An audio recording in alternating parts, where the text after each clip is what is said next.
झोपड़ी के भाग आज खुल जाएंगे, राम आएंगे, राम आएंगे, आएंगे राम आएंगे, राम आएंगे, आएंगे राम आएंगे। मेरी झोपड़ी के भाग आज खुल जाएंगे, राम आएंगे। मेरी झोपड़ी के भाग आज खुल जाएंगे, राम आएंगे।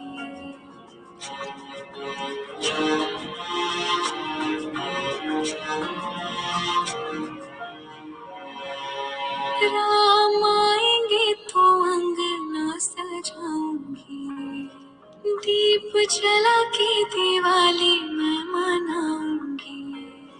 राम आएंगे तो अंगना सजाऊंगी, दीप जला के दिवाली मैं मनाऊंगी। मेरे जन्मों के सारे पाप मिट जाएंगे, राम आएंगे। मेरी झोपड़ी के भाग आज खुल जाएंगे, राम आएंगे।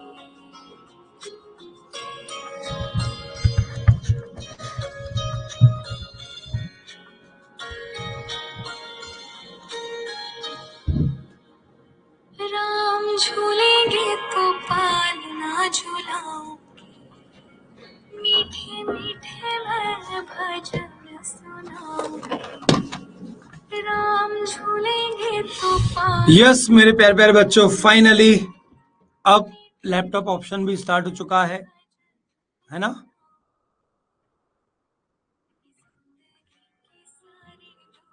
मुझे कोई दिक्कत नहीं है बेटा, मेरा काम कितना बढ़ गया है, हम कर लेंगे ना सारे काम। कुछ भी काम कम नहीं करेंगे और कुछ भी काम छोटा नहीं करेंगे, सब बड़ा करेंगे। 24 घंटे दिए भगवान ने यार मैनेज करने के लिए, 24 घंटे में भी काम नहीं कर पाए तो मतलब क्या निकलेगा। यस सर, बिल्कुल कर सकते हैं कुशल जी, कोई दिक्कत नहीं है ना, बिल्कुल कर सकते हैं, बिल्कुल कर सकते हैं, करना ही चाहिए। आईसीआई का तो कुछ भी नहीं छोड़ना है, वैसे भी आईसीएआई का कुछ भी हमें छोड़ना ही नहीं है। तो अगर आईसीआई की वेबसाइट पे बीओएस के ऐप पर अगर आपके पास कुछ क्वेश्चंस हैं एमसीक्यूज, तो वो तो करना ही करना है यार बेटा। चलो अब जरा ये बताओ, हम लोगों ने हमारे लास्ट लेक्चर में AS23 के बारे में क्या क्या डिस्कशन कर लिया था, प्लीज बताइए दोस्तों। AS23 accounting for associate company. चलो, एसोसिएट कंपनी सर ऐसी कंपनी जिनके हमने 20% या उससे ज्यादा शेयर होल्ड कर रखे हैं। वोटिंग राइट में हमारे पास 25% से ज्यादा, 20% या उससे ज्यादा वोटिंग राइट्स हैं। और हम हिंदी वाला, और हम उस कंपनी की डिसीजन मेकिंग में जब अपनी राय शिद्दत के साथ रख सकते हैं और हमारी राय को सुना जाता है, माना जाता है, विचार किया जाता है, उसके हर डिसीजन में हमारा सिग्निफिकेंट इन्फ्लुएंस होता है, तो फिर हम बोलते हैं कि सर ऐसी कंपनी हमारे लिए एसोसिएट कंपनी है। और एसोसिएट कंपनी के केस में हम कंसोलिडेटेड फाइनेंशियल स्टेटमेंट में इक्विटी मेथड का पालन करते हुए एसोसिएट कंपनी के जो नेटवर्थ है, नेट एसेट्स है, उसमें हमारे इन्वेस्टमेंट को अपडेट करेंगे, एडजस्ट करेंगे। सर इक्विटी मेथड क्या बोलती है? तो ये बोलती है कि सर जिस दिन आपने कंपनी के शेयर एक्वायर करे उस दिन कंपनी के शेयर्स की वर्थ निकालो, उस वर्थ को आपकी कॉस्ट ऑफ एक्विजिशन से कंपेयर करो, और अगर वर्थ कम थी और आपने पे ज्यादा किया तो डिफरेंस अमाउंट को एज ए गुडविल प्रेजेंट करो, और अगर वर्थ ज्यादा थी और आपने पे कम करा तो आप उसको कैपिटल सब इशू करो। आपका carrying amount equals to goodwill which will be showing separately plus share in net assets of associate company. अगर आपके पास सब्सिडरी कंपनी है और आप कंसोलिडेशन कर रहे हैं तो ही आपको तो ही आपको कंसोलिडेशन में एसोसिएट का भी कंसोलिडेशन करना है, इक्विटी मेथड फॉलो करना है। अगर आपके पास सब्सिडरी कंपनी नहीं है तो फिर कोई कंसोलिडेटेड फाइनेंशियल स्टेटमेंट नहीं बनेगा, और फिर एसोसिएट का investment as a long term investment AS 13 के हिसाब से होगा। यानी AS 23 की एप्लीकेशन तभी है जब आप AS 21 भी अप्लाई कर रहे हैं। अगर एसोसिएट में आपका इन्वेस्टमेंट टेम्परेरी है, लॉन्ग टर्म नहीं है, तो आप फिर उस केस में एसोसिएट कंपनी का कंसोलिडेशन ना करें। या अगर एसोसिएट कंपनी के ऊपर सरकार ने, कानून ने, विधान ने कोई रिस्ट्रिक्शन इंपोज कर दी है, सीवियर रिस्ट्रिक्शन इंपोज कर दी है, जिसके कारण वो अपने मेंबर्स को यानी हमारे को यानी अपने इन्वेस्टर को प्रॉफिट्स शेयर डिस्ट्रीब्यूट नहीं कर पा रहा है, इकोनॉमिक बेनिफिट ट्रांसफर नहीं कर पा रहा है, तो फिर ऐसे एसोसिएट का कंसोलिडेशन करने का फायदा क्या, जब उससे आपको कोई इकोनॉमिक बेनिफिट डिराइव ही नहीं हो रहे हैं।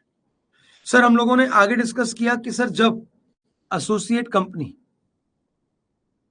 हाँ यार मैं नहीं भेज पाया, मैं एक्चुअली अटका रहा, और फिर दूसरी बात मुझे लगा कि अब AS का ये जो बचा हुआ पोर्शन है वो मैं खुद ही दिखा दूं, ज्यादा बेहतर है। तो अब सुनो, तो सर अब हम क्या करेंगे, इक्विटी मेथड फॉलो करेंगे।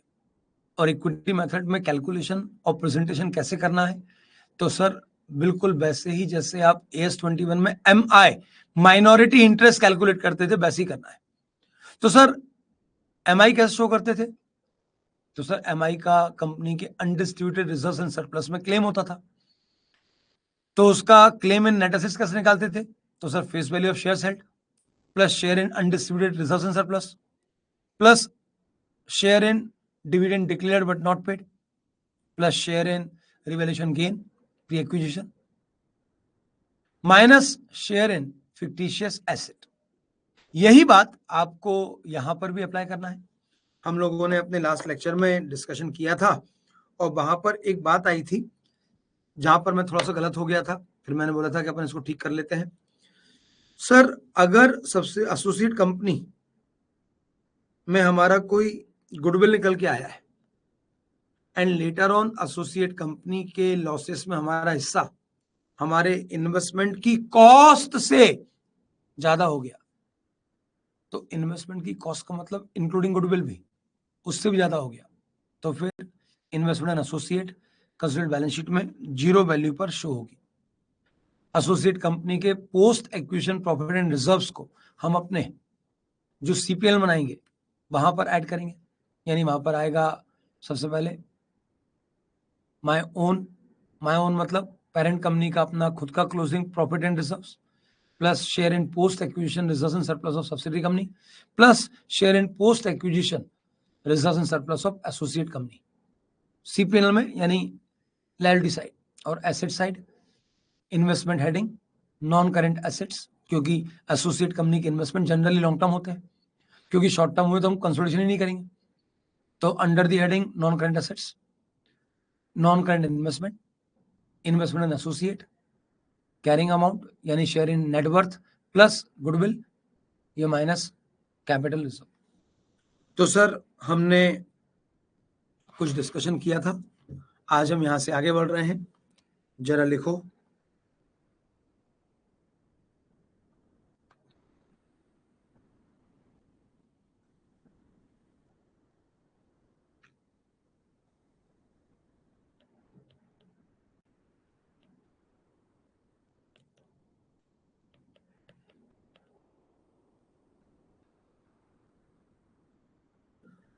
Further acquisition. सर ये क्या होता है,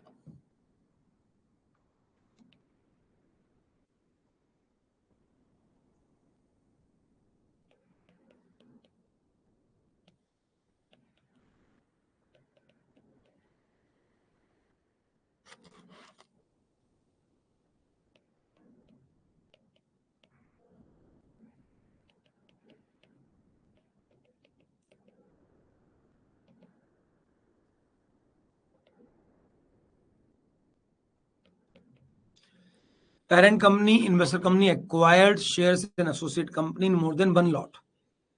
एग्जांपल देता हूं,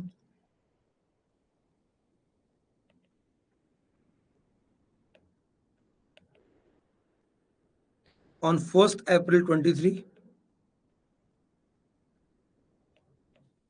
H Limited acquired 18% shares of A Limited.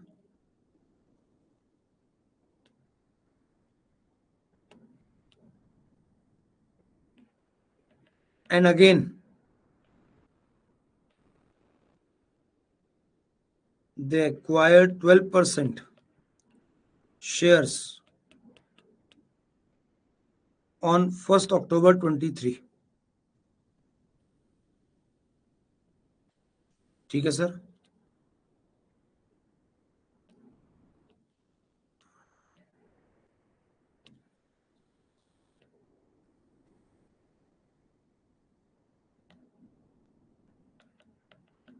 Share capital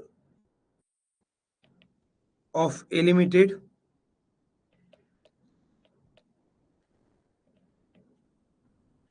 rupees 5 lakhs.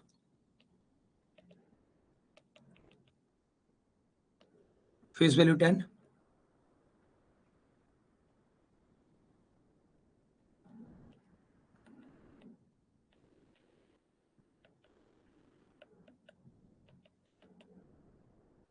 Reserves and surplus.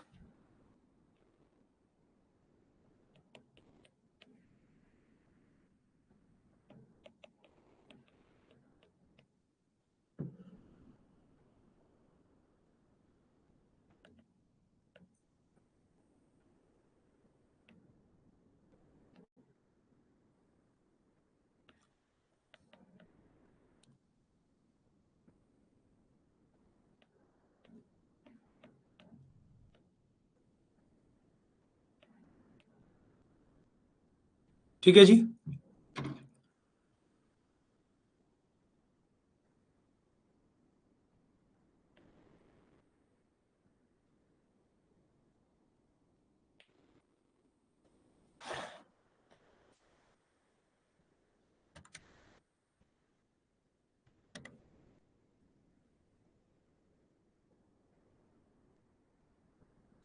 $1,25,000 and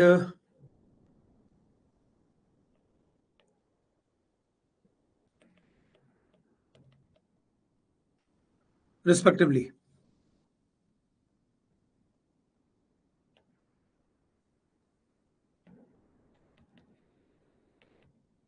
Calculate.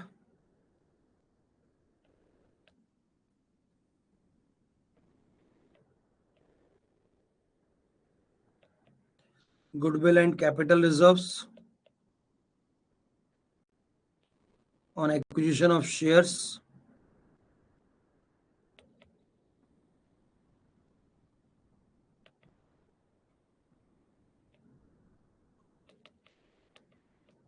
Balance sheet presentation on 31st March 24. Sir, क्या आपको चीज की कॉम्प्लेक्सिटी समझ में आ रही है? क्या आपको गंभीरता समझ में आ रही है चीज में क्या हो रही है?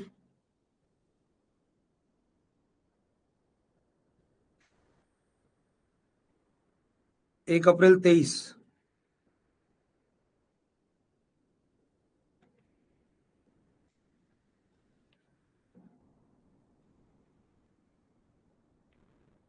एक अक्टूबर 23,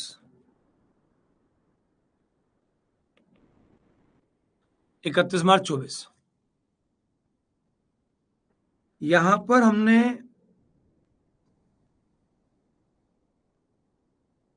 18% शेयर एक्वायर करे, यहां पर 12। ईयर एंड तक आपने इन्फ्लुएंसिंग पावर अचीव कर ली कि आप इस कंपनी की डिसीजन मेकिंग को अपने अकॉर्डिंगली प्रभावित कर सकें। तो sir, profit up to 31 March 23 इस लॉट के लिए प्री है, और उसके बाद जो भी प्रॉफिट कमाए गए वो इस 18% लॉट के लिए पोस्ट हो गए, क्योंकि 1 अप्रैल 23 और उसके बाद कमाए गए प्रॉफिट इस 18% हिस्सेदारी के लिए वो प्रॉफिट है जो आपके शेयर होल्डर बनने के बाद एसोसिएट कंपनी ने कमाए। वहीं इस 12% लॉट के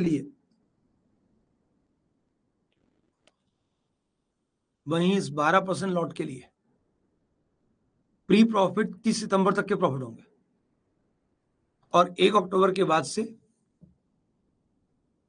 पोस्ट हो जाएंगे। तो मैं ऐसा बोल सकता हूं,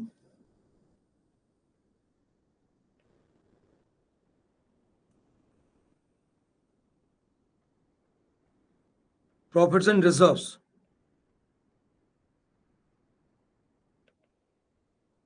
अप टू 31 मार्च 23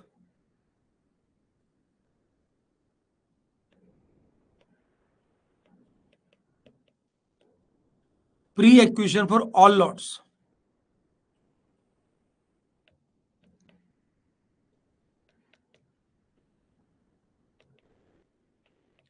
एक अक्टूबर 23 के बाद से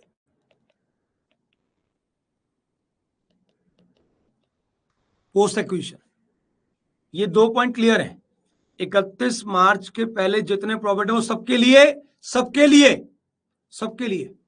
प्री, क्योंकि हमने पहली बार शेयर 1 अप्रैल को एक्वायर करे, तो 1 अप्रैल से पहले हमारे इस कंपनी में कोई क्लेम नहीं था, तो 1 अप्रैल से पहले जो भी प्रॉफिट थे वो इसके लिए भी प्री है, इसके लिए भी प्री है।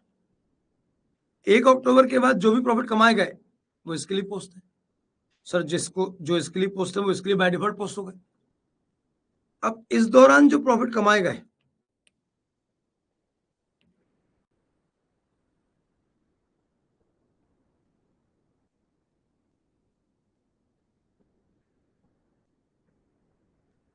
एक अप्रैल से 30 सितंबर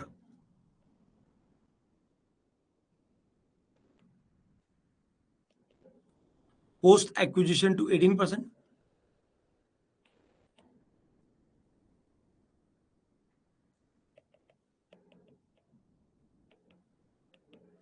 प्री एक्विजिशन टू 12%। बोलो सहमत हो?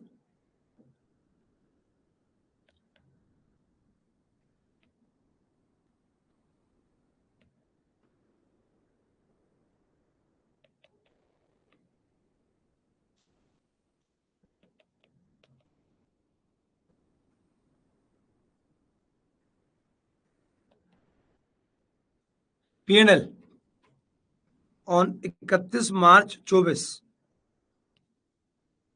Closing balance of P&L of A limited, closing balance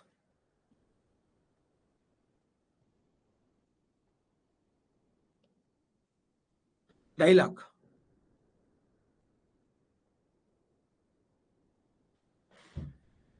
post acquisition to 18% बता दूं बेटा, समझना, मैंने ये 18% शेयर कब खरीद लिए? थोड़ी देर भूल जाए कि मैंने खरीदे। तो इस शेयर के लिए कट ऑफ क्या है? ये प्री, ये पोस्ट।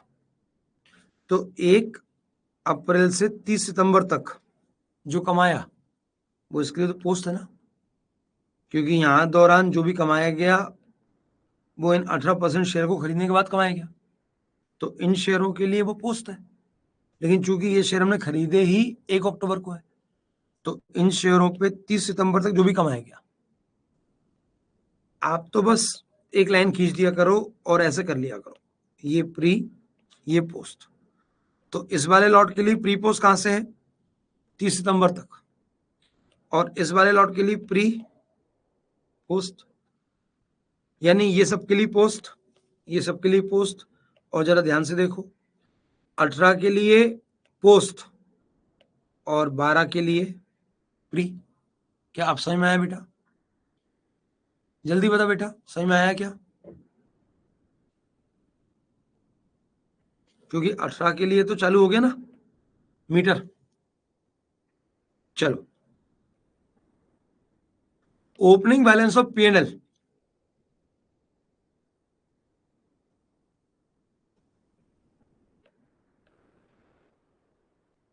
₹1.5 लाख। तो साल भर में कितना कमाया? Sir closing minus opening,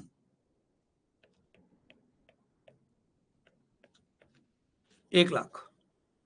1 lakh अगर साल भर में कमाया है तो सर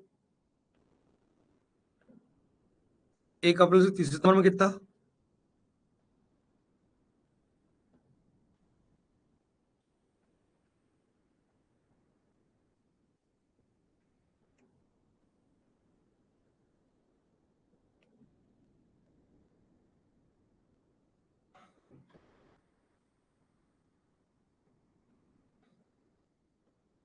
बता बेटा।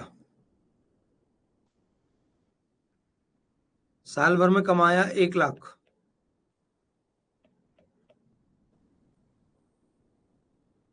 बोलो। जीआर कितना है सर? सर जीआर है 1 लाख।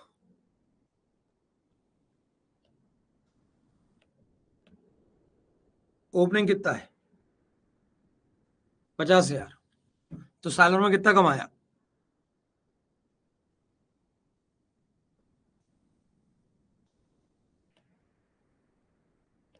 50,000। तो 50,000 का आधा,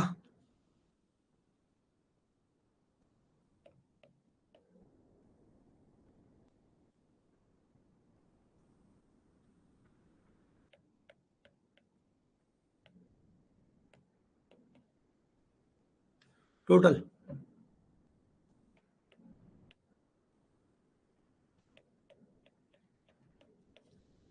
टोटल। बोलो, सहमत हो?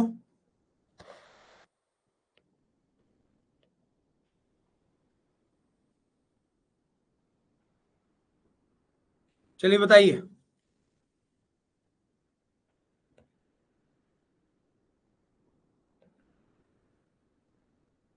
18%।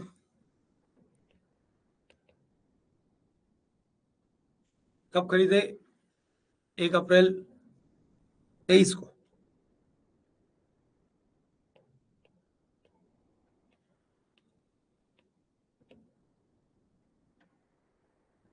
तो 2 लाख का 18%,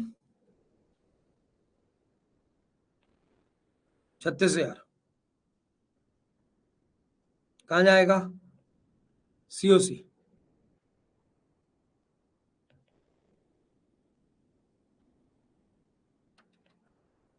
प्री। 75,000 का 18%,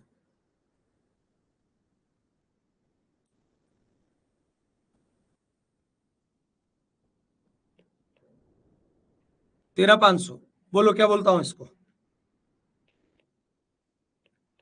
इस 13,500 को क्या बोलते हो? सर जो 1 अप्रैल के बाद की जितनी तारीख है वो सब पोस्ट।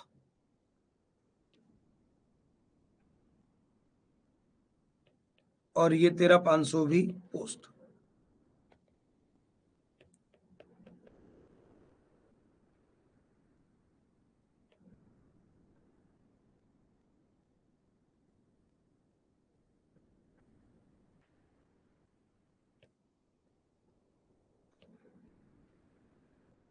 चलो 12% के साथ बताओ।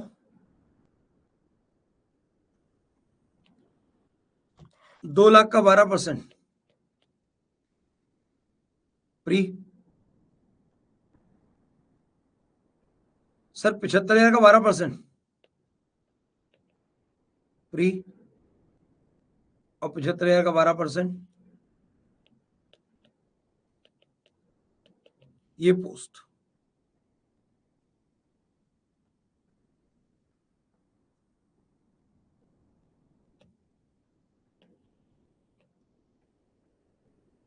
तो सर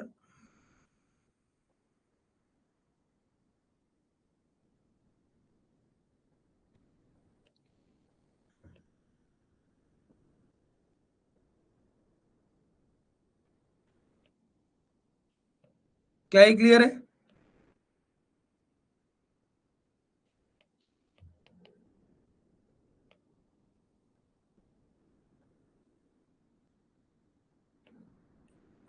क्या ये क्लियर है?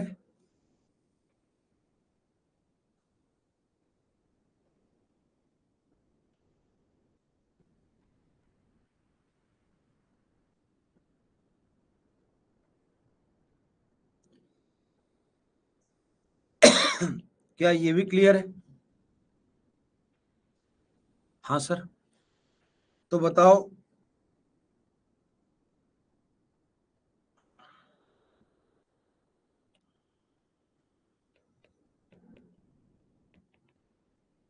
टोटल प्री 36 और 24 60,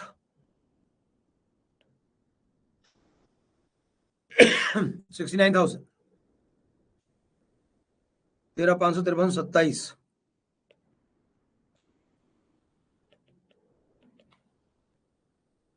चलो,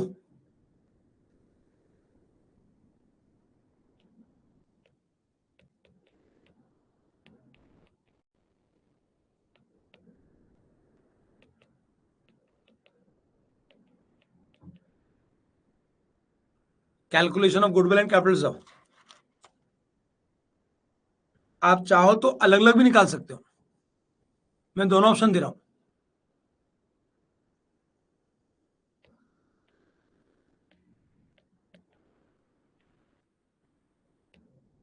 सर पहला लॉट खरीदा था 1,25 में और दूसरा लॉट 1,00,000 में।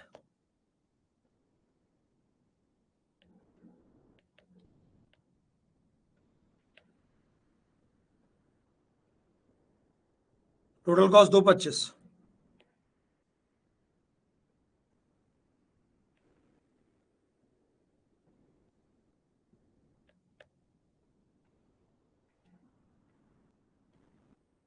Net worth of share acquired,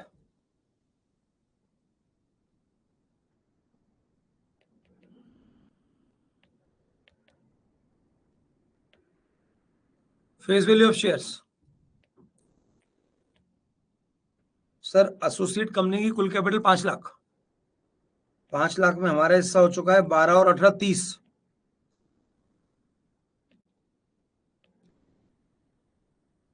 1,50,000।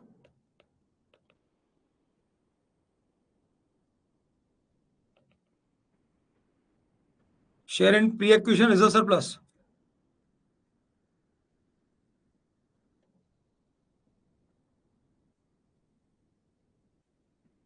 एक 50, 2 10।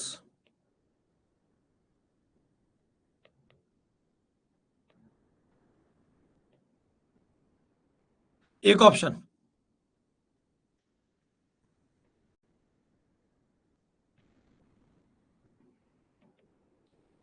सो कैरिंग अमाउंट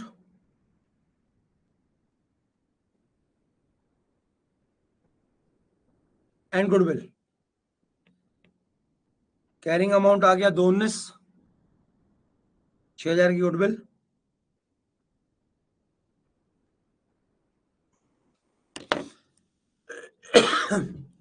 आउटर कॉलम में 2,25। ये एक तरीका है बेटा।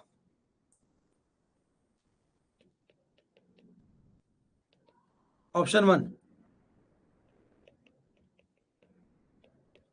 ऑप्शन 2।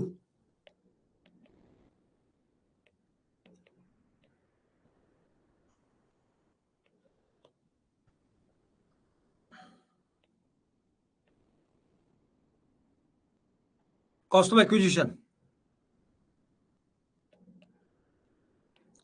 लॉट 1,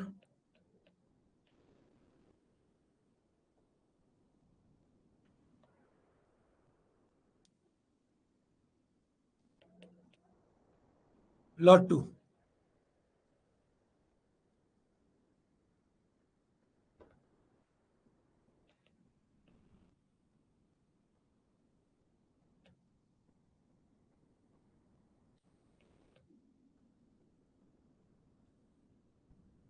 चलिए sir, face value. Sir total capital थी 5,00,000। 5,00,000 का 18% निकालो।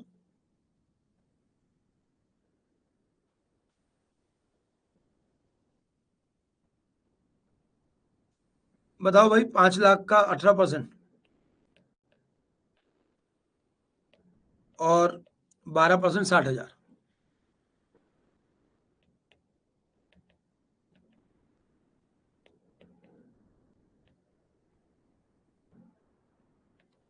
Share in pre acquisition reserve surplus, बहुत ध्यान से देखना, लॉट वाइज चल रहे हैं।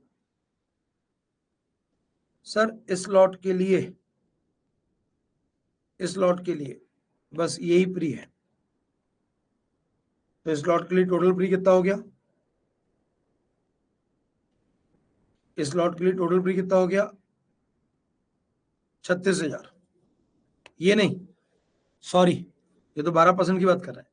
ये टोटल टोटल था, नहीं बेटा 30% आ गया, वो तो 60,000 ले लोगे तो गलत हो जाएगा ना मुस्कान। 18 और 12 की बात हो रही है, हम यहाँ पे क्या कर रहे हैं? 18 अलग 12 अलग। तो 18% लॉट के लिए प्री कितना है? बस यही है, 18% के लिए बस इतना ही प्री है, बाकी सब पोस्ट है।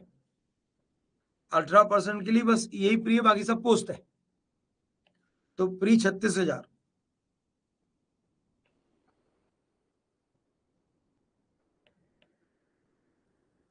और 12% के लिए कितना है? तो सर 12% के लिए ये भी प्री है और ये भी प्री है। ये 12% के लिए 30 सितंबर तक का सारा प्रॉफिट प्री है और 18% के लिए सिर्फ 1 अप्रैल तक का सारा प्री है। तो 24 + 9,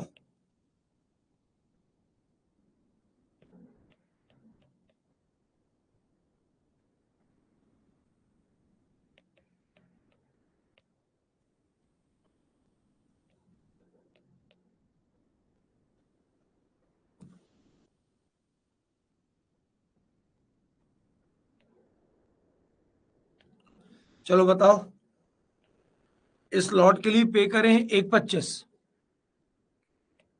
और 1,26 का सामान मिल गया।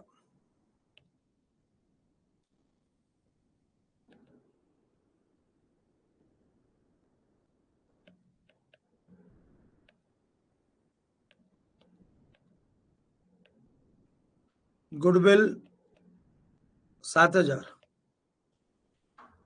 1,000 का कैपिटल से 7 का गुडविल नेट।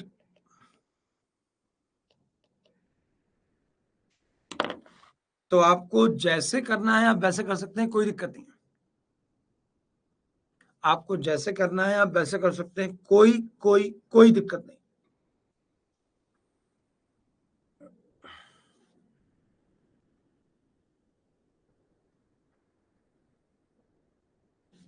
ठीक है जी, चलो।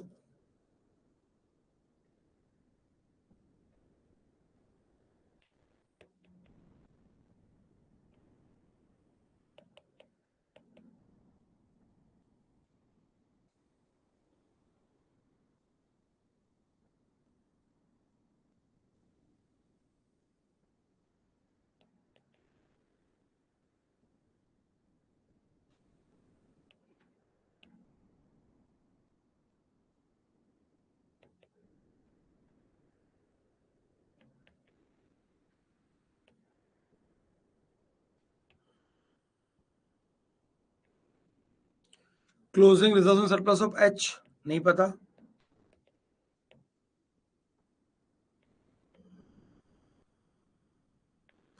Share in post acquisition reserve surplus of S नहीं पता।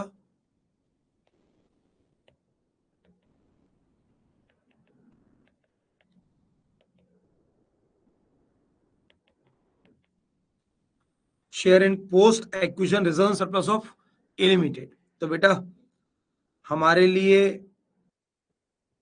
ये वाला लॉट भी पोस्ट है और ये वाला तो हमेशा पोस्ट है, पहले बोला था ना, इसमें कोई झगड़ा नहीं है, ये सब के लिए प्री है। इसमें भी कोई झगड़ा नहीं है, ये सब के लिए पोस्ट है। बस यहां झगड़ा है क्योंकि इसका एक लॉट पोस्ट है और एक लॉट प्री है। तो पोस्ट कितना हुआ? 13,500 13,500 27, 27 और 9 36।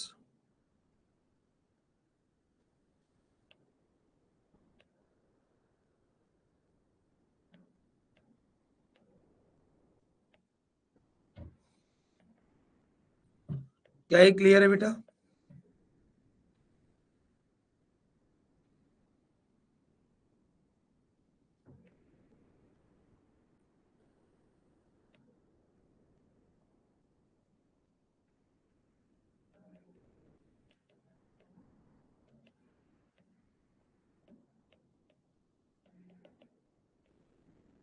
Non current investment,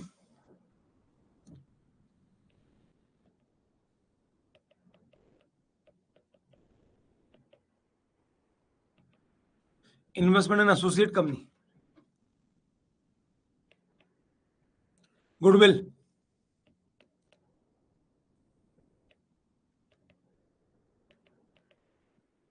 share in net assets, on, date of acquisition, तो सर डेट ऑफ एक्विजिशन पर share in net assets sir ये थी 126 + 93,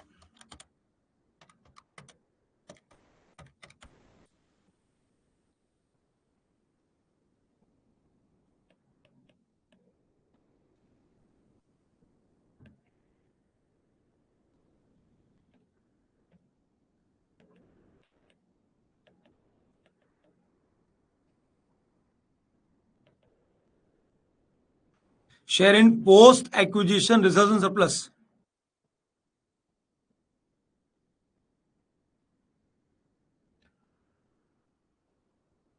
share in post acquisition reserve surplus 36,000,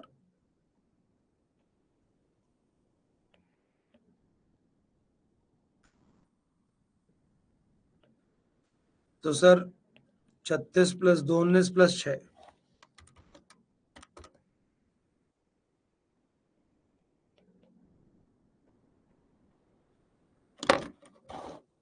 तो बेटा मैं समझा पाया। अगर हम फर्दर एक्विजिशन करते हैं, एक के बजाय एक से ज्यादा लॉट में एक शेयर एक्वायर करते हैं, तो हमें हर लॉट की डेट ऑफ एक्विजिशन उठाना होगी। उससे पहले का जो हिस्सा है उस लॉट के लिए वो प्री है, उसके बाद का जो हिस्सा है वो पोस्ट है, और ये आपको ध्यान रखना पड़ेगा, रखना ही पड़ेगा। क्या मैं पहुंचा पाया?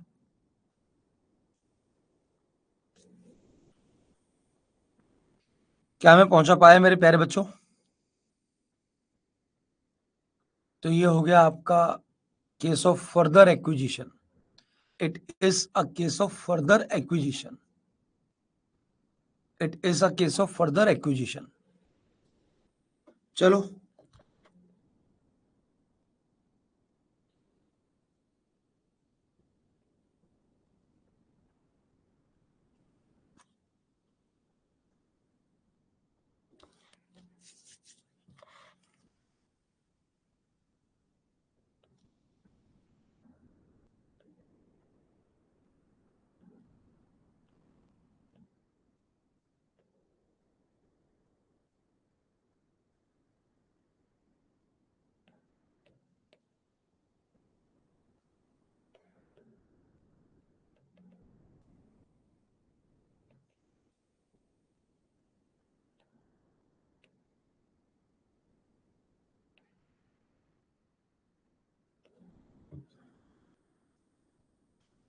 अरे यार एसेट साइड बता दो।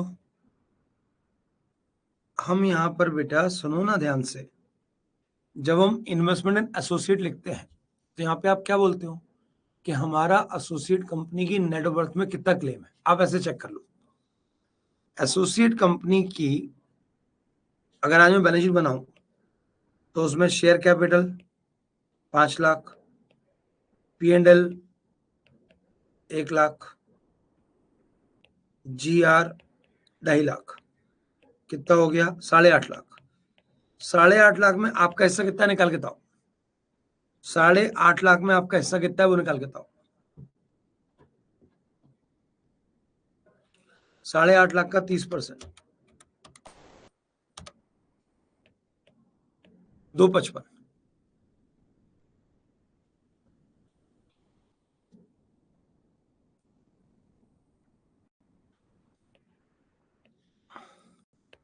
अभी जो 255 आपने नेट एसेट्स में क्लेम किया, उसमें से 36,000 आपके शेयर होल्डर बनने के बाद कंपनी ने कमाए। चेक करो एग्जैक्टली 219 ही आएगा, चेक करो।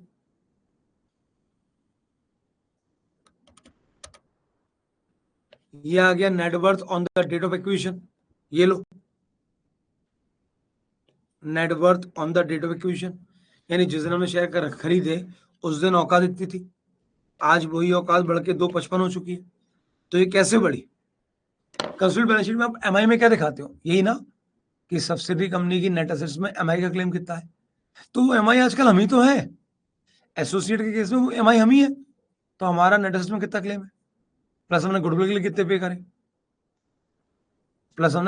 कितने पे करे, तो जिस दिन शेयर एक्वायर करे उस दिन नेट एसेट्स में क्लेम इतना गुडविल के लिए पे करा, और शेयर एक्वायर करने के बाद एसोसिएट कंपनी की नेटवर्थ जो बढ़ी उसमें हमारे ऐसे 36,000 है। तो बस इन तीनों को जोड़ दो, आंसर आ गया। चेक करो कि यही आंसर आया। तो ये थी net assets on acquisition. Acquisition के बाद कंपनी के लाभों में हमारा हिस्सा इतना और बढ़ा, तो ये हो गई आज की नेटवर्थ। लेकिन इस आज की नेटवर्थ के लिए हमने 6,000 रुपए एक्स्ट्रा पे करे थे, इसलिए हमारी टोटल कॉस्ट 2,61,000 हो गई।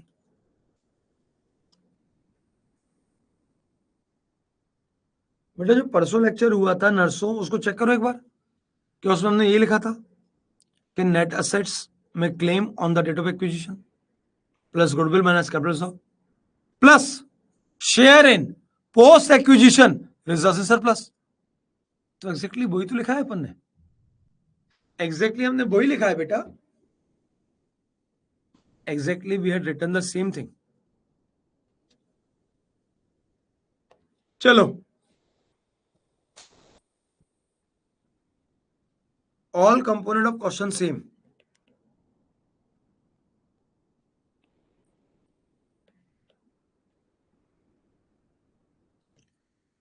और बेटा मैं कुछ भी नया नहीं पढ़ा रहा हूं, ये सब आपने AS21 में पढ़ रखा है, accept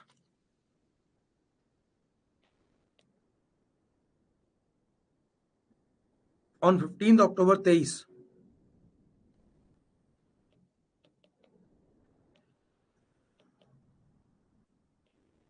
A Limited declared and paid dividend to shareholder at the rate 20% of capital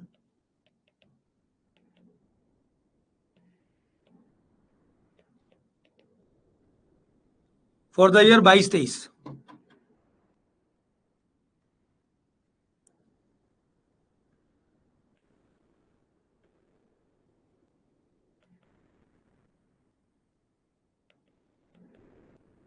Accountant of H Limited credited P&L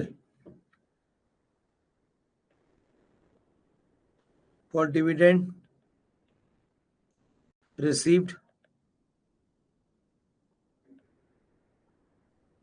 from A Limited। Dividend बटा है 23-24 में, लेकिन डिविडेंड बट रहा है 22-23 के लिए, और 22-23 के लिए कब बट रहा है? 15 अक्टूबर को, जबकि हमने सेकेंड लॉट भी 1 अक्टूबर को एक्वायर कर ली थी। यानी हमारा नाम रजिस्टर में लिखा था, और हमें 18% पे भी डिविडेंड मिला है और 12 पे भी डिविडेंड मिला है, जबकि दोनों ही शेयर 18% भी और 12% भी हमने फाइनेंशियल ईयर 23-24 में खरीदे हैं, जबकि डिविडेंड बट रहा है 22-23 के लिए।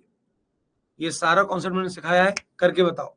सेम वही कॉन्सेप्ट है, करके दिखाओ जल्दी से, जल्दी से करके दिखाओ।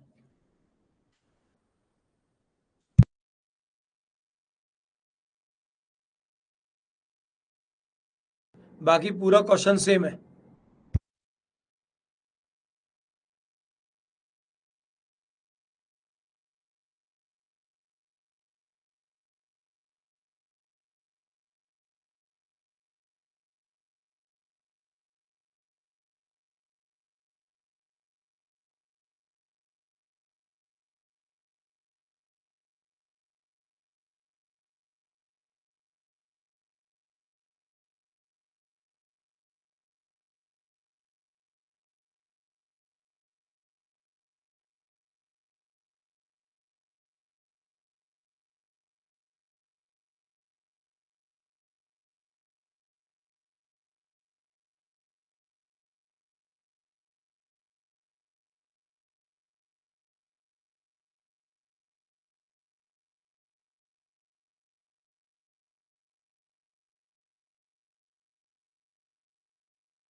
यस मेरे बच्चों, बताओ क्या बोलते हो?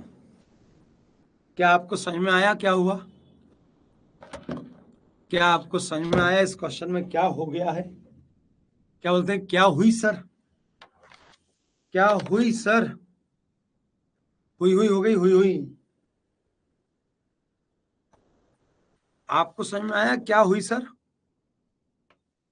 बताओ दोस्तों,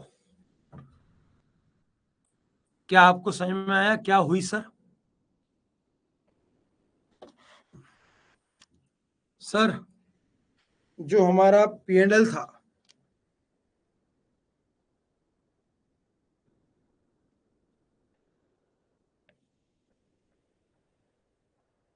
कितना था sir?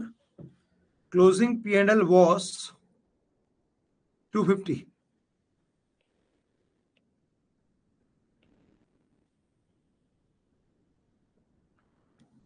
And what about opening P&L?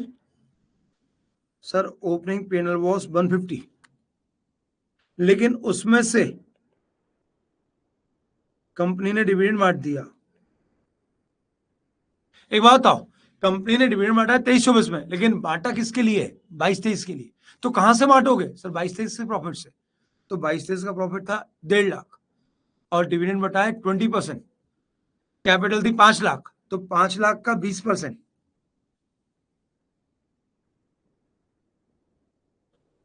तो अब बैलेंस बचा 50,000। तो सर, फॉर द ईयर जो प्रॉफिट कमाया गया है वो कितना है? 2.5 लाख क्लोजिंग है। ओपनिंग में से 50 बचे, 2 लाख। 2 लाख का अगर मैं ब्रेकअप करूं,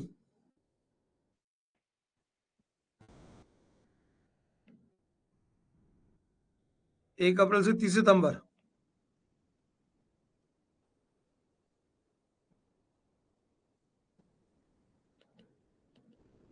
एक अक्टूबर से 31 मार्च,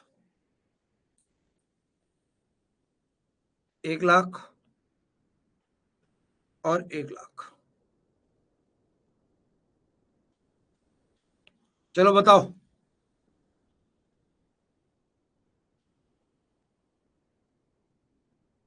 18%,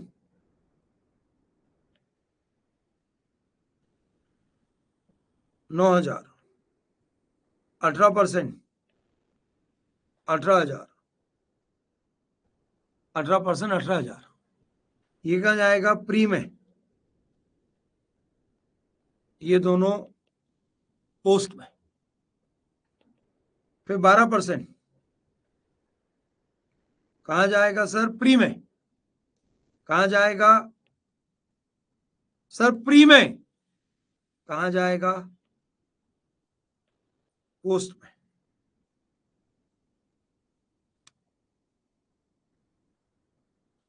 पोस्ट।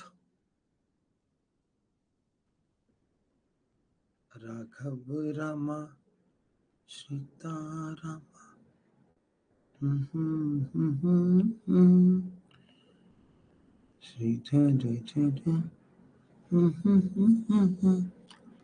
सीता भी रामा। तो pre total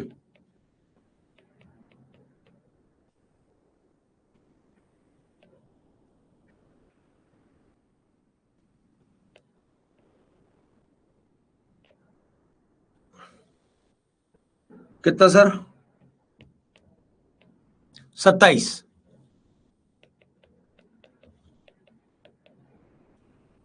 post total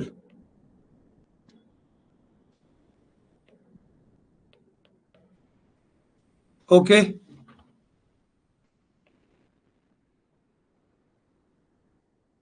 sir, investment in A limited,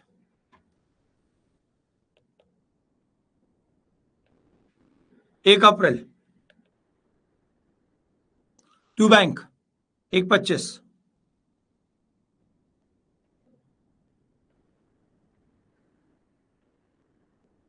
1 October to bank. 15 सितंबर को, अबे तुम खुद लिख लो ना मित्तल जी,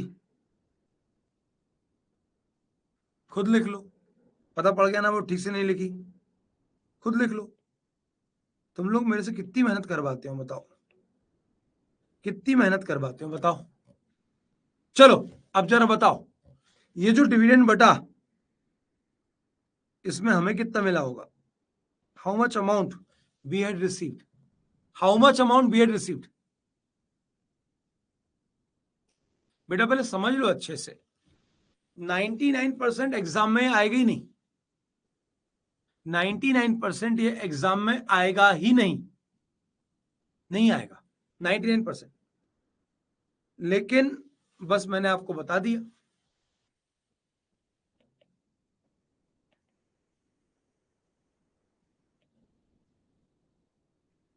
पंद्रह अक्टूबर को जब डिविडेंड मिला तो हमारी एंट्री होगी bank account debit to dividend.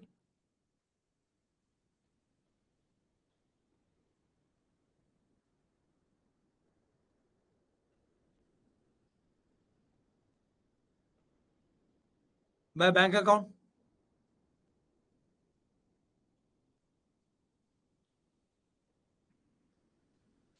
तो 1% आ सकता है, तो मैंने तो उसके लिए 100% तैयारी करवा दी। 1% जो आ सकता है उसकी 100% तैयारी करवा दी बाबू। हमने इसको क्या किया,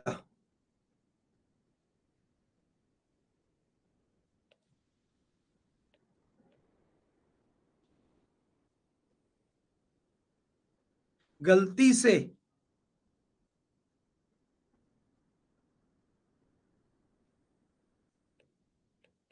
कहां ले गए, पीएनएल में। इससे क्या हुआ, हमारा प्रॉफिट, हमारा खुद का प्रॉफिट, हमारा क्लोजिंग प्रॉफिट बढ़ गया।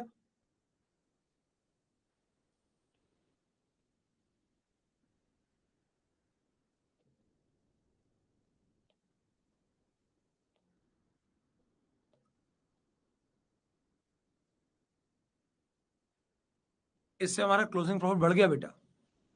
तो अब हमें इस प्रॉफिट को ठीक करना है और इन्वेस्टमेंट भी ठीक करना है, क्योंकि हमारे द्वारा पे किए गए 1,25,000 और 1,00,000। मुस्कान वकील, अब बेटा इस पॉइंट ऑफ टाइम पे अगर आप ऐसे पूछोगे तो मुझे कितना डर लगेगा। तकलीफ और वो सब तो छू भूल जाओ, तकलीफ तो भूल जाओ कि मुझे तकलीफ होगी, गुस्सा होगा, वो तो भूल जाओ। मुझे डर लग रहा है। मैं आज आखिरी बार इन्वेस्टमेंट से रिलेटेड बात कर रहा हूं। हम पहले 2 बार ऑलरेडी इन्वेस्टमेंट के बारे में खूब डेप्थ में डिस्कशन कर चुके हैं कि डिविडेंड कब मिल रहा है ये इंपॉर्टेंट नहीं है, डिविडेंड कहां से मिल रहा है ये इंपॉर्टेंट है। 23-24 में क्या 23-24 का डिविडेंड मिलेगा? खुद एक बात बताओ सोच के बेटा, 22-23 में जब कमाऊंगा, अकाउंट फाइनलाइज होंगे, एजीएम होगी 23-24 में, तभी डिविडेंड बटेगा ना। तो 23-24 में हमेशा पिछले साल का ही बटेगा। अगर करंट ईयर में करंट ईयर का डिविडेंड बट रहा है तो वो फाइनल डिविडेंड हो ही नहीं सकता, वो तो फिर इंटरिम डिविडेंड होगा। तो ऐसे ही होगा हमेशा कि 23-24 में डिविडेंड बटेगा 22-23 का।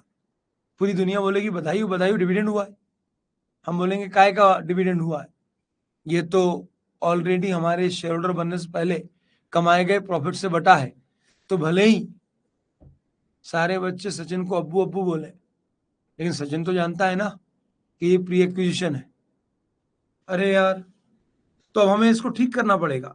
तो ठीक करोगे तो क्या करोगे सर, प्रॉफिट वापस से कम करो और इन्वेस्टमेंट की कॉस्ट भी कम करो। तो हमारी एंट्री होगी पीएनएल अकाउंट डेबिट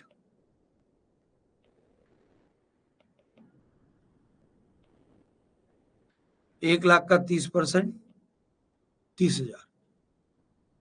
और यहाँ पे आ गया बाय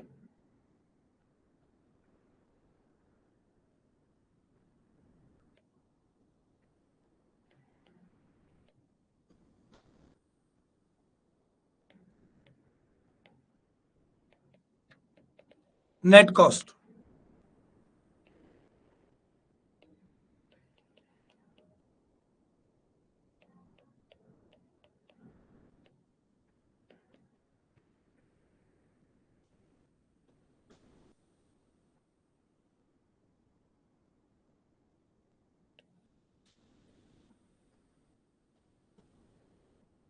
बेटा आया समझ में? कितनी छोटी छोटी बातें हैं, अपने ये सब कई बार डिस्कस कर चुके हैं। चलो, GR 1 अप्रैल 23,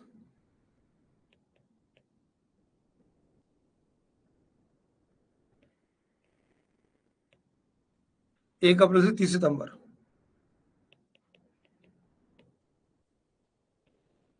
1 अक्टूबर से 31 मार्च।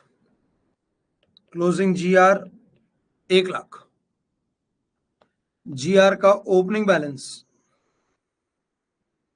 जन्म जन्म के खोज बताए, राम से चल के राम पे आए, प्रेम कोई हम और न जाने, राम से रूठे राम से माने। तो sir opening 50, closing 1 lakh, during the year 50,000 बढ़ा। ड्यूरिंग द ईयर में 6 महीने के 2 टुकड़े हैं। चलो 18%, 1 अप्रैल 23,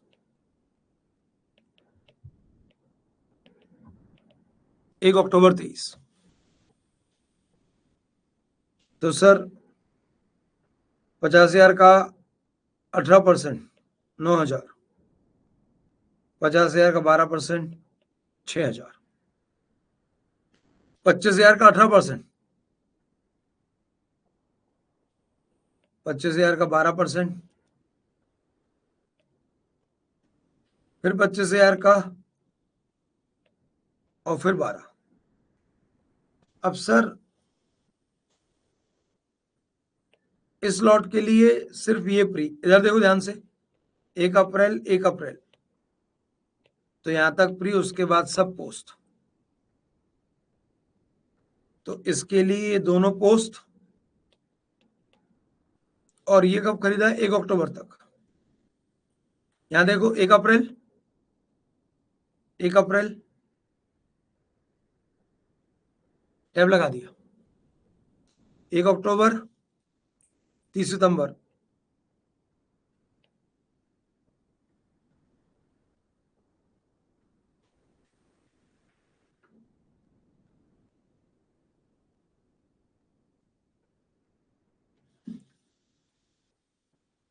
pre.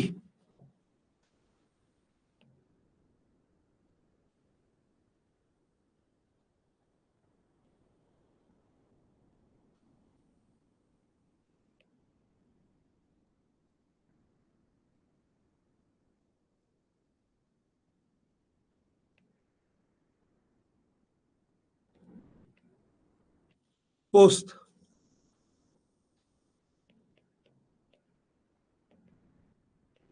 18,000 pre,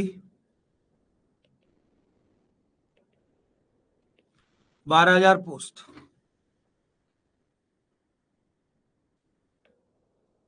calculation of goodwill. अब बताओ, अगर मुझे डिविडेंड मिल चुका है आउट ऑफ प्री प्रॉफिट, तो अब मैं कॉस्ट ऑफ एक्विजिशन बोलूं या नेट कॉस्ट ऑफ एक्विजिशन बोलूं? सर कान फाड़ के रख दिए।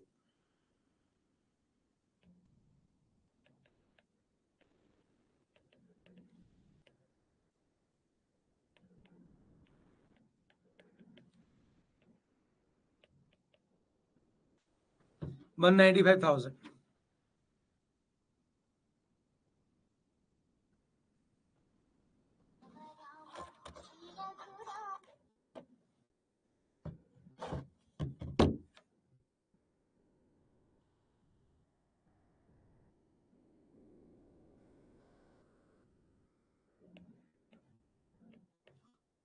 Net worth of share acquired,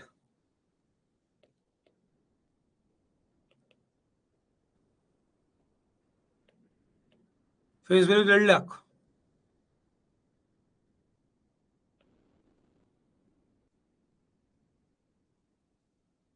share in pre acquisition,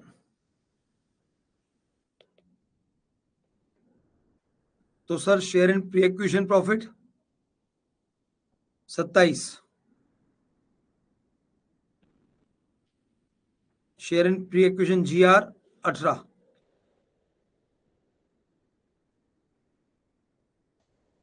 एक 50,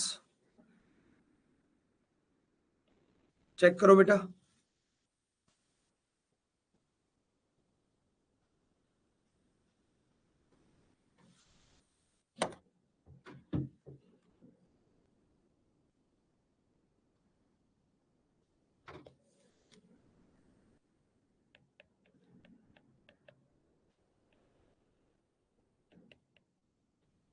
बैलेंस शीट वैल्यू ऑन 31 मार्च 24, बताओ।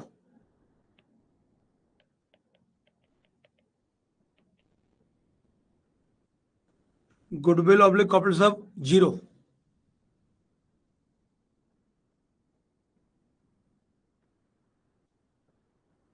Net assets on date of acquisition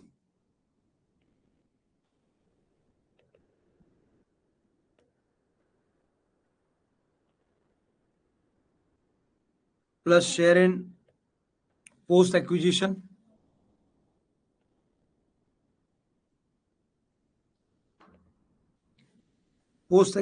GR में हिस्सा और पोस्ट एक्विजिशन PL में हिस्सा,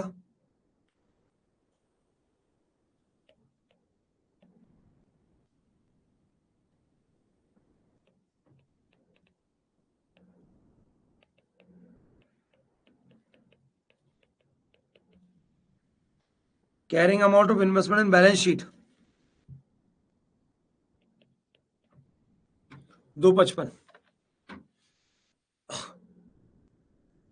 Raghav Rama Sita Rama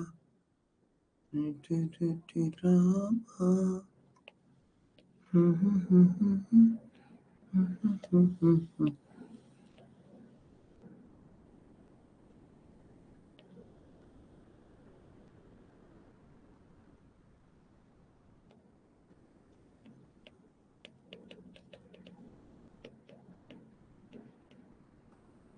Consolidated reserve surplus,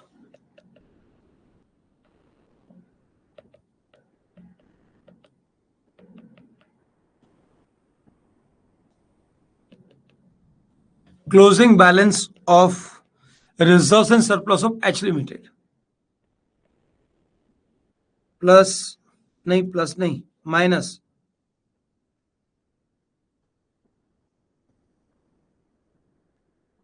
dividend received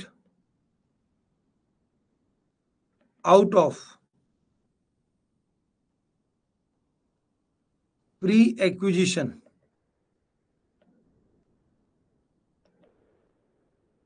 profits of A Limited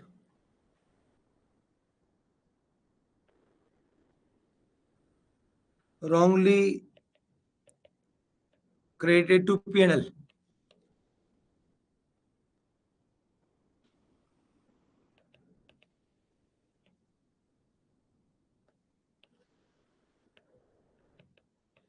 plus share in post-acquisition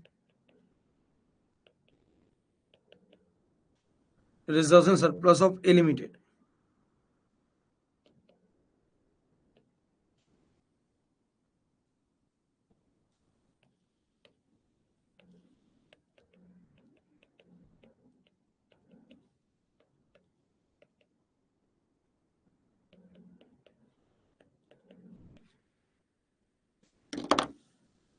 क्या बोलते हो मेरे बच्चों?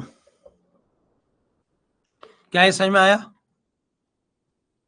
बताइए मेरे दोस्तों, क्या ये समझ में आया प्रॉपरली? कोई दिक्कत तो नहीं आई? तो अब हमने अच्छे से नोट कर लो। चलो, राघव रामा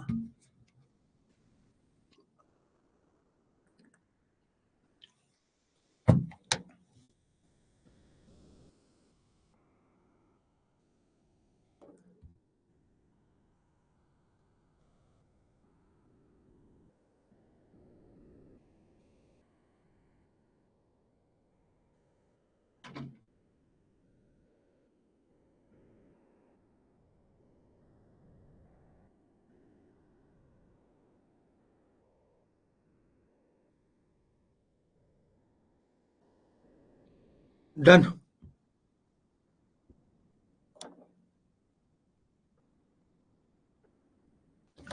चलिए sir. Raghav Rama Shri Raghu Rama Rama he Rama.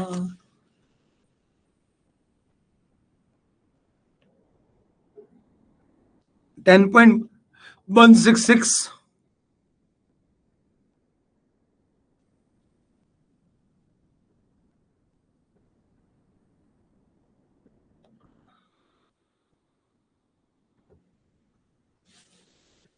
A Limited acquired 25% stake of B Limited on 1st April and further 5% on October 1st in the same year.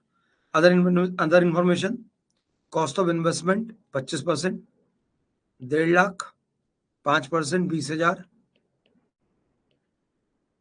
Total 71।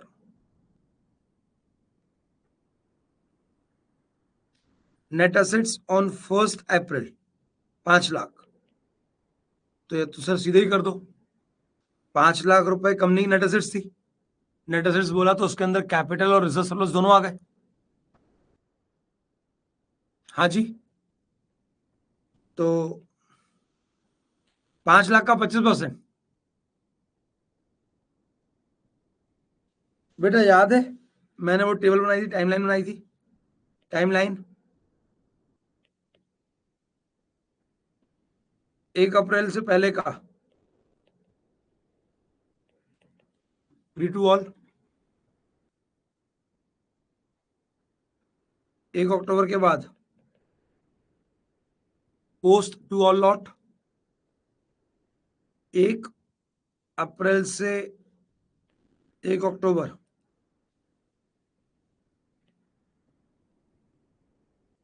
25% के लिए पोस्ट, 5% के लिए प्री। बोलो। तो सर हमने 1.5 लाख रुपए दिए थे और 25% लॉट की जो नेटवर्थ आई वो है 12,500, 1,25। I am so sorry. तो गुडविल इक्वल्स टू 25,000।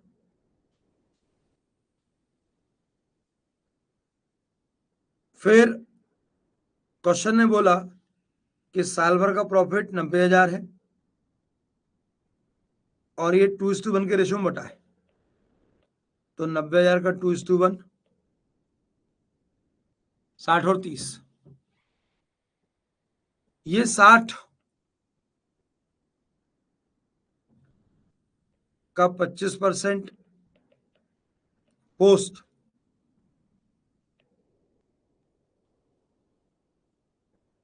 15,000। और सर 5% के लिए तो अभी भी प्री है, 3,000। क्या मेरे बच्चों समझ में आ रहा है? और सर ये 30,000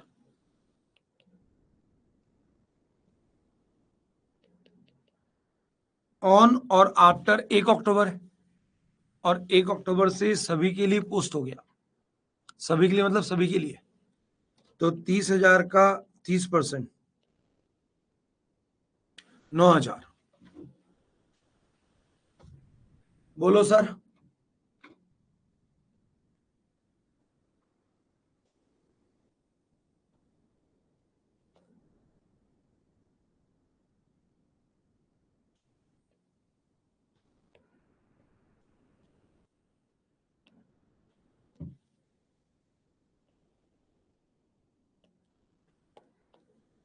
लो सर।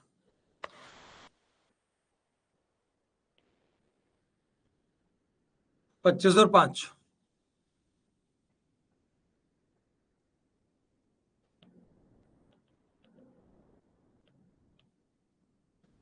गुडविल और capital saw,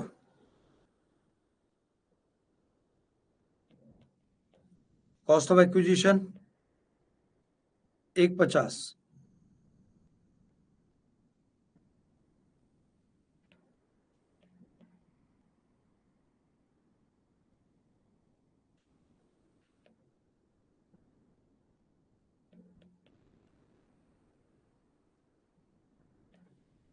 net worth of share acquired,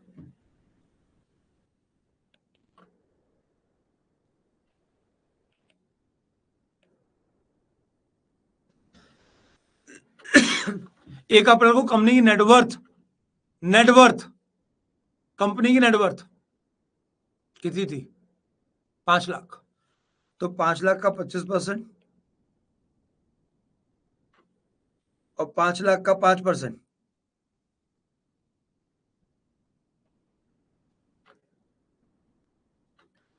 फिर 1 अक्टूबर से 30 सितंबर इसके लिए पोस्ट है, इसके लिए प्री है।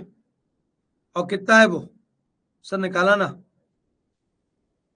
60,000 का 5%, 3,000।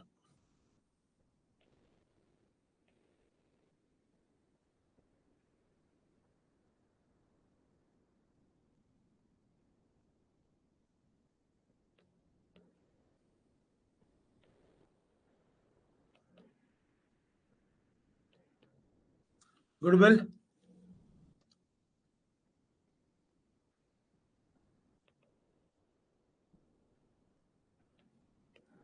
Capital reserve,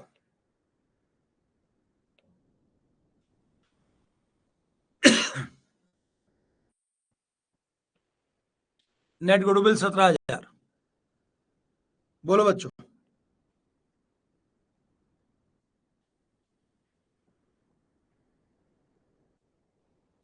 net goodwill 17,000।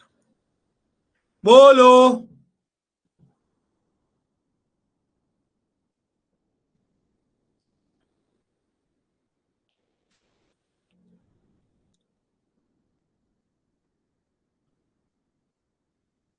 अब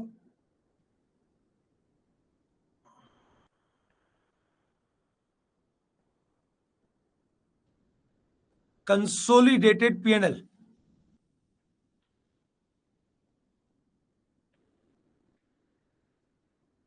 खुद का PNL,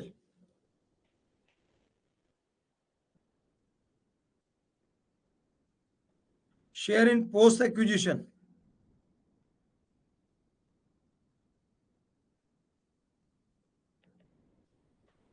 share in post acquisition PNL of associate.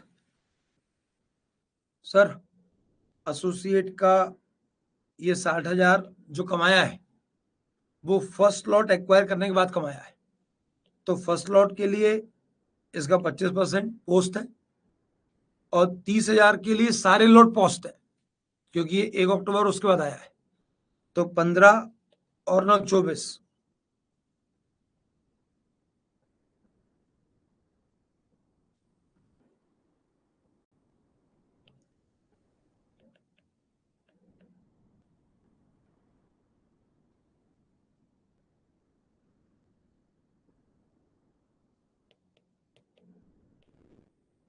Balance sheet,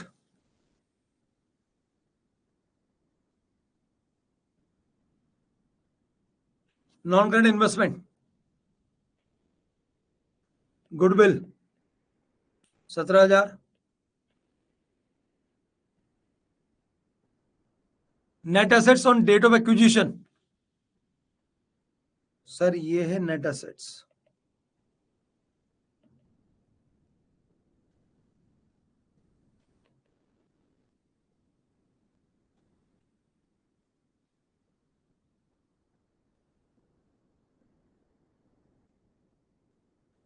ये टोटल हमेशा कॉस्ट ऑफ एक्विजिशन के बराबर होगा।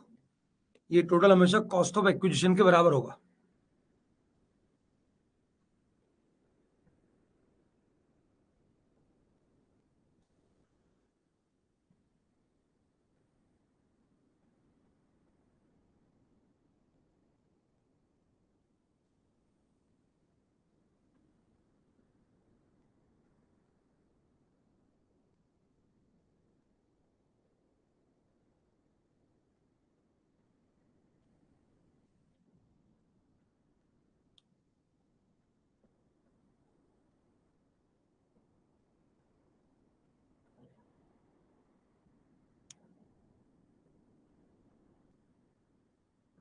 कहीं पे कुछ गड़बड़ हुई है क्या?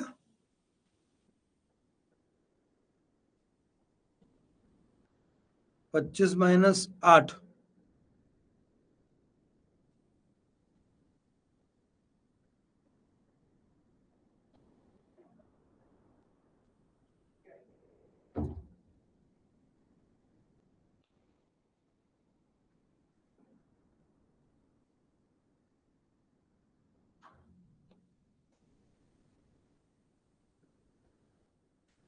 Profit of first half year, additional share, pre acquisition profit में मेरा हिस्सा,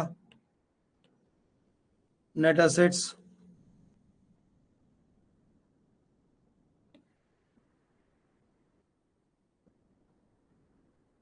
बेटा एक गलत कर दिया ना इन्होंने गलत कर दिया ना।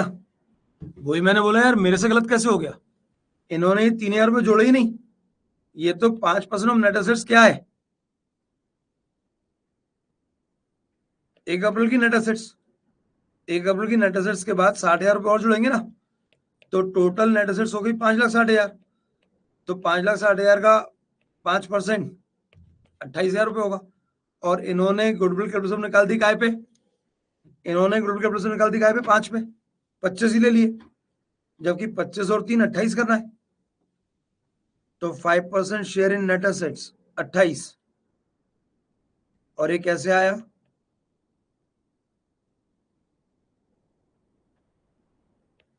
₹5,00,000 का 5% प्लस 60,000 का 5%, तो capital reserve 8,000, cost of investment 150 less goodwill 125, carrying amount on 1 अप्रैल, फिर additional share in net assets 25 plus capital share of profit for first half 3,000। अच्छा इन्होंने यहां पे ऐड किया है,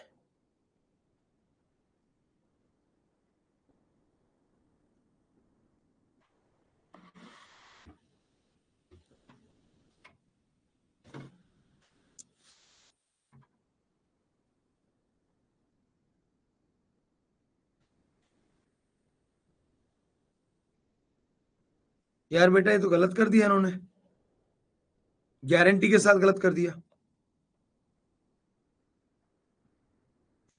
An enterprise having share of profit of more than 50% in another company, they said to be parent subsidiary relationship. However, if the shares in profit is more than 20% but up to 50, then such term is concerned as associate relationship. This stake of 20% can be acquired in one go or in more than one transaction. This share of stake can be increased further, say from 25 to 30. Adjustment should be made with each transaction.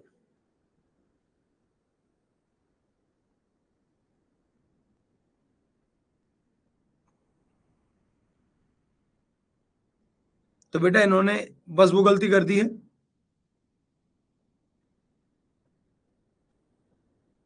तो for sure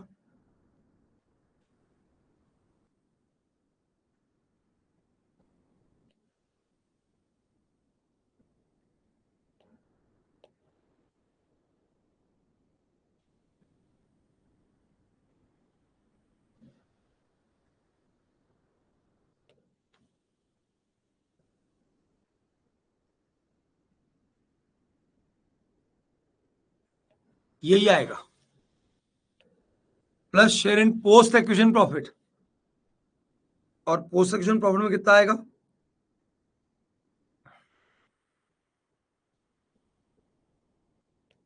15 और 9,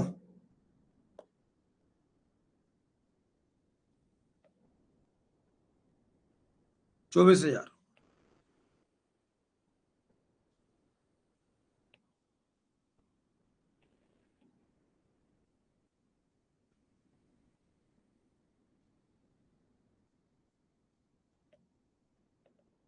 closing carry amount, बस एक simple सा हिसाब है, बहुत बहुत simple सा। आप ये चेक कर लो आपकी कॉस्ट ऑफ इन्वेस्टमेंट क्या है, तो सर देखो कॉस्ट ऑफ इन्वेस्टमेंट तो कुल मिला के एक बार थी 1.5 लाख और एक बार थी 20,000, ये 170 हो गया। घुमा फिरा के आप कुछ भी कर लो, ये 170 ही आएंगे। इनर कॉलम में ब्रेकअप हो जाएगा कि इतना गुडविल और इतना नेट एसेट्स में क्लेम। उसके बाद जो भी प्रॉफिट बढ़े उसमें मेरा हिस्सा। तो सर इस 60,000 में मेरा हिस्सा 15 और 9,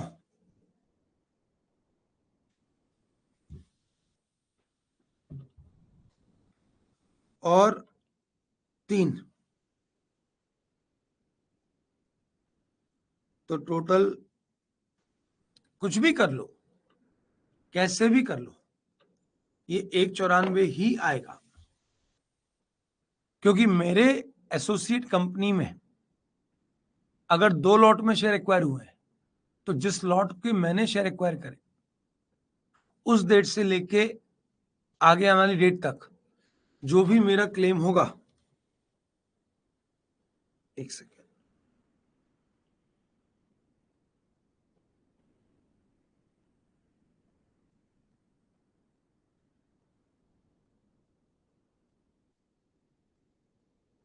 हाँ ये है।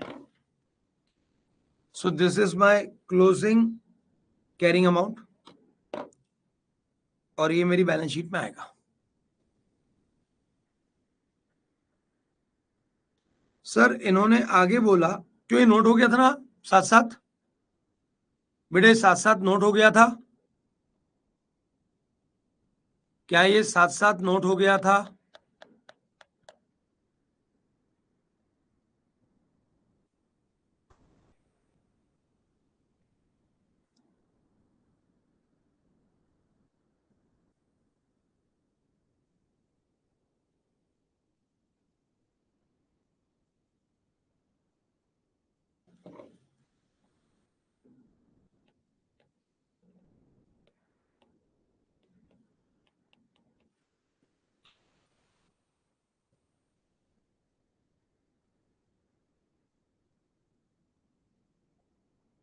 ये सुनो, if there is any transaction between the investor company and investee concern, यानी मेरे और मेरी एसोसिएट के बीच में कोई ट्रांजेक्शन हुए और उसमें कोई अनरियलाइज प्रॉफिट अराइज हुआ है on such goods to the extent of investor share यानी मेरा हिस्सा।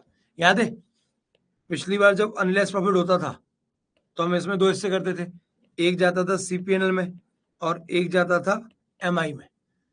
तो वो यहां पे करना है, जो भी अनरियलाइज प्रॉफिट आएगा उसमें जो इन्वेस्टर का शेयर है उसको कंसोलिडेटेड फाइनेंशियल स्टेटमेंट से एलिमिनेट करना होगा। सर कहां से करना होगा? कंसोलिडेटेड फाइनेंशियल स्टेटमेंट से। सर अगर ऐसे ही किसी ट्रांजैक्शन में लॉस हो रहा है तो उसे एलिमिनेट करने की जरूरत नहीं है, अगर वो लॉस रिकवरेबल नहीं है तो। लेकिन अगर वो लॉस रिकवरेबल है, यानी आर्टिफिशियली क्रिएट किया गया है, यानी मेरी चीज 100 की थी लेकिन मैंने 10 में ट्रांसफर किया और 90 में शो किया, और कल ये अमाउंट 90 से ऊपर में बिकेगा, 100 में बिकेगा, तो मतलब जो प्रॉफिट क्रिएट किया गया वो आर्टिफिशियल है। तो अगर आर्टिफिशियल है तो इस लॉस को भी रिवर्स किया जाएगा, और अगर ये लॉस इरिकवरेबल है तो फिर इसे रिवर्स नहीं करना है, क्योंकि हमने फिर एनआरबी पे स्टॉक बेचा है। We had sold our stock at NRB, यानी आज अगर हम माल नहीं बेचते तो भी हमको इतना ही लॉस वैसे भी होने वाला था, चाहे किसी को भी बेचते, चाहे किसी को भी बेचते। तो सर मेजरली हमने एसोसिएट में सब कुछ कवर कर लिया है। In accordance with AS4, the investor disclose in the consolidated financial statement its share of the contingencies and capital commitment of an associate for which it is also contingent liability। मतलब मतलब associate की books में कोई contingent liability दिख रही है, तो उस कंटिजेंट लायबिलिटी के रिस्पेक्ट में जो हमारे पेरेंट कंपनी का शेयर है, उतने शेयर को कंसोलिडेटेड बैलेंस शीट में as a contingent liability show किया जाएगा. Those contingencies that arise because investor is severely liable for the liability of associate. इसके अलावा वो कंटिजेंसीज जिसके लिए हम रिस्पॉन्सिबल है, यानी हमने थर्ड पार्टी को अपने एसोसिएट के व्यापार कमिटमेंट दे रखा है, और अगर एसोसिएट उसको सेटिस्फाई नहीं कर पाया तो जितना अमाउंट हमें एसोसिएट के व्यापार पे करना पड़ेगा, that will also shown as contingent liability in our balance sheet. क्या मैं पहुंचा पाया हूं? बोलो यार जल्दी से. ये सब एमसीक्यू में काम आएगा, ये सब एमसीक्यू में काम आएगा, ध्यान रखिएगा. In addition to the disclosure required above an appropriate listing and description of associate, including the proportion of ownership and ownership interest, if different, the proportion of voting power held should be disclosed in consolidated financial statement. यानी जितनी associate है उनका disclosure आपको देना है. Investment and associates accounted for using equity method should be classified as long term investment. बताया था, क्योंकि शॉर्ट टर्म होता तो हम कंसोलिडेशन ही नहीं करते. कंसोलिडेशन कर रहा है इसका मतलब ये है कि वो लॉन्ग टर्म था. इन्वेस्टर शेयर इन प्रॉफिट और loss of such investment should be disclosed separately in consolidated P&L, and investor share of any extraordinary or proprietary item should be separately disclosed. The name or names of the associate which reporting date are different from, यानी मेरी reporting date है 31 मार्च, उसकी reporting date है 31 दिसंबर, तो जिनकी accounting year अलग है मेरे से, the name of the associates of which reporting dates is or are different from financial statement of an investor, the difference in reporting date should be disclosed in the consolidated financial statement. तो आपको इसको भी disclose करना पड़ेगा. In case of associate uses accounting policy other than those adopted for consolidated financial statement for like transaction and event, मैं कर रहा हूं फीफो, वो कर रहा है लीफो. मैं प्रोविजन क्रिएट कर रहा हूं बैड डेट का, ये प्रोविजन क्रिएट नहीं कर रहे हैं. And we are working in the same environment, we are working in same product, अलग अलग रिस्क एंड रिवॉर्ड भी नहीं है. तो फिर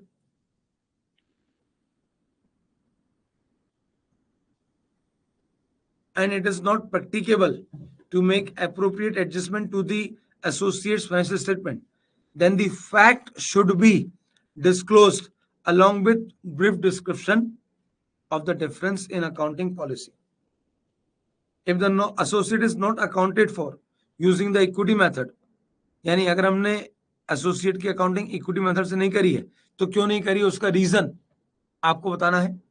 और goodwill oblique capital reserve arising on acquisition of an associate by an investor should be disclose separately, though it is included in the carrying amount of investment. Carrying amount के अंदर आएगा, लेकिन उसको अलग से शो करना है कि इतना गुडविल है, इतना नेट एसेट्स में क्लेम, ये हो गया टोटल कैरिंग अमाउंट. सर इसके अलावा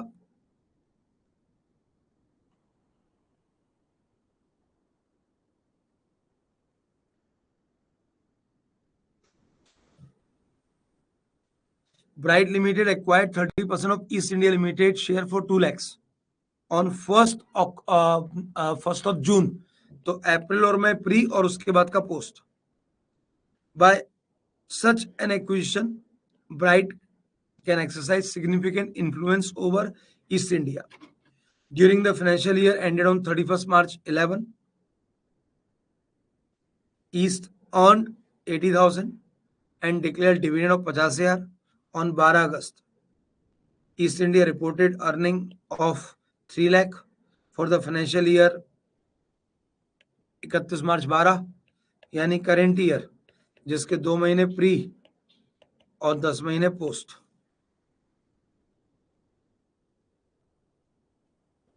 और उसमें से भी 60,000 का डिविडेंड डिक्लेयर करा है अगले साल 12 जून को। Calculate the carrying amount of investment on 31 March 12, consolidated financial statement और कैरिंग अमाउंट ऑन 30 जून। ये क्वेश्चन आप आराम से कर पाएंगे।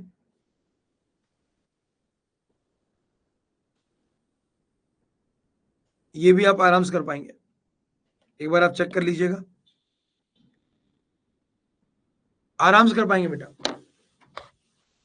99%, 99.9% एसोसिएट कंपनी से सिर्फ 1 या 2 नंबर के एमसीक्यू आएंगे।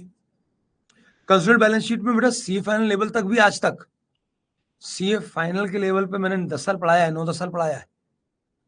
कभी भी वहां पे तो सिलेबस शुरू था, but I have never seen a single question in which question had asked us to consolidate financial statement of subsidiary and associate। आज तक नहीं मिला, आज तक नहीं मिला, आज तक नहीं मिला कभी भी। तो ये 1 या 2 नंबर के एमसीक्यू में आएगा, या 5 नंबर का क्वेश्चन होगा जिसमें आप गुडविल और कैपिटल रिजर्व निकालने के लिए पूछे जाएंगे। इससे ज्यादा इस एएस में कुछ भी करने को नहीं है। तो अब ये एएस आपका है, आपको इसे आगे कंटिन्यू करना है, इसके जो क्वेश्चन है वो देखना है। और मैं कल से आपको AS 19 accounting for लीजेस important AS पढ़ाऊंगा, फिर 2 थ्योरी के पढ़ाऊंगा, फिर एक प्रैक्टिकल कराऊंगा, फिर 2 थ्योरी कराऊंगा, फिर एक प्रैक्टिकल कराऊंगा, और ऐसे ही हम AS करते जाएंगे। एक बड़ा अच्छा AS और 2 थ्योरी, फिर एक बड़ा AS, फिर 2 थ्योरी, फिर एक बड़ा AS, फिर 2 थ्योरी। चलिए मालिक, मिलते हैं, bye bye, love you, take care. इसको जरूर से करना है बेटा, जरूर से करना है। जितने क्वेश्चन मॉड्यूल में एटलीस्ट वो तो निपटा ही लेना बेटा प्लीज। और आई होप किसी को दिक्कत नहीं आएगी, खासतौर से उसको जिसने कंसल्टेशन कर रखा है, AS 21 कर रखा है, उसके बाद तो उसको कभी भी दिक्कत नहीं हो सकती। चलिए सर, बहुत बहुत धन्यवाद, मिलते हैं, बाय बाय।